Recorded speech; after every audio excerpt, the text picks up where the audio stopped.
Today we get to gather in acknowledgement of what I feel is probably a humbling moment for my grandfather, but I think is very prestigious. So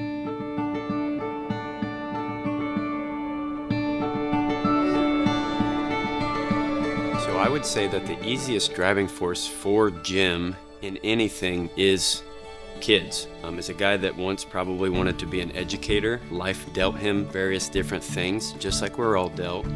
And rather than sticking his foot in the mud and saying, I'm staying here with this, he actually realized that through the pigs, he could passionately still connect and reach these children in a time where the world's constantly changing. And he found that these pigs were easily a passionate thing he could do to get those kids to structure, the behavior and the learning and the things that it took to really get through this world, not just the pig industry. Just the summers I got to spend with him, so he's kind of chose lines of work that's allowed for him to continue to drag us grandkids around, and he always wants to know what's going on. Not from a control standpoint, but more of an excitement. What are we doing? What are we pairing? What's the next, mating that's gonna move our progress the direction we want? So the OH pig circuit, something that I hold dear to my heart. I grew up just showing really at the county fair level, got out of high school and realized how much fun that environment was. To lean back and think about some of the starting conversations that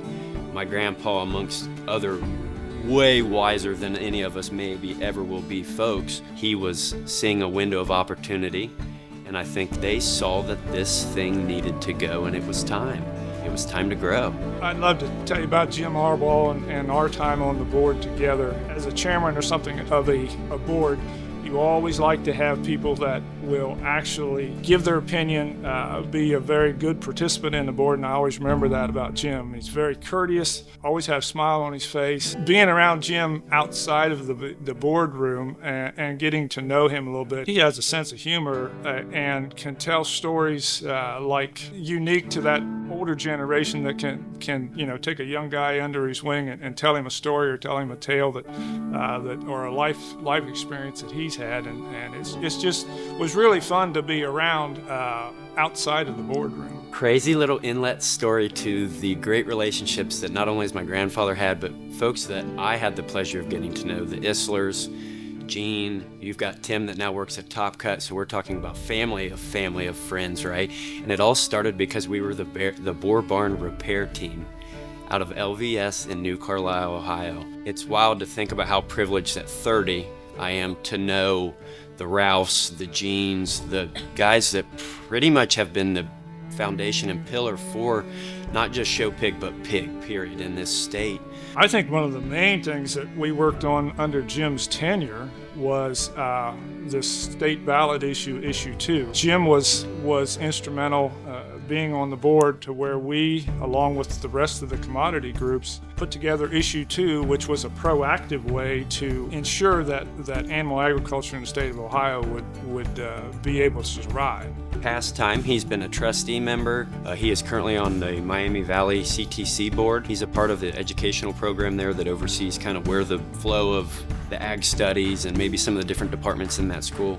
And so, there's another example of not pigs, but once again, the youth drive that I think Grandpa's always, had and isn't gonna let go anywhere. So, well, I think it's an excellent tool, the Ohio pork or the Ohio pig show pig side of it, to get young people involved in the pork industry. Obviously, with the 4-H and FFA programs the way they were back in my day. Well, now you've got the winter show circuit. You've got a bunch of different things that's getting youth involved, and not only youth, but the parents as well. And they see the value of that. When we had producers like Jim Albaugh, like Marvin Larry, other folks on the board that came from that side of the industry, we soon realized that those people are pork producers. They put their boots on every morning just like we do, or a larger producer would. The guy that is not only willing to take the shirt off of his back, but he'll trample through mud to go find a few more shirts, even though he might have to go miles to do it. He just loves to get swallowed up in service. Well, I'd like to congratulate you, Jim, on your years of service, not only with the Ohio Pork Producers Council, but with the show pig side of and your involvement,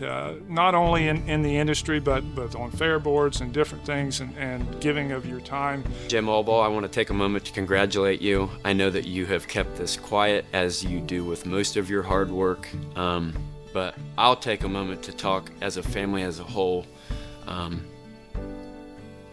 What a privilege, an honor to get here and say that, you're our grandfather. Man, you've done some wonderful things in this life, and it's crazy to think that the Lord's keeping you around to do a few more. Just so many things as a family, and especially me, a little biased as one that loves to spend almost every day with him. Just something that probably been a long time coming, but it's really cool to finally see.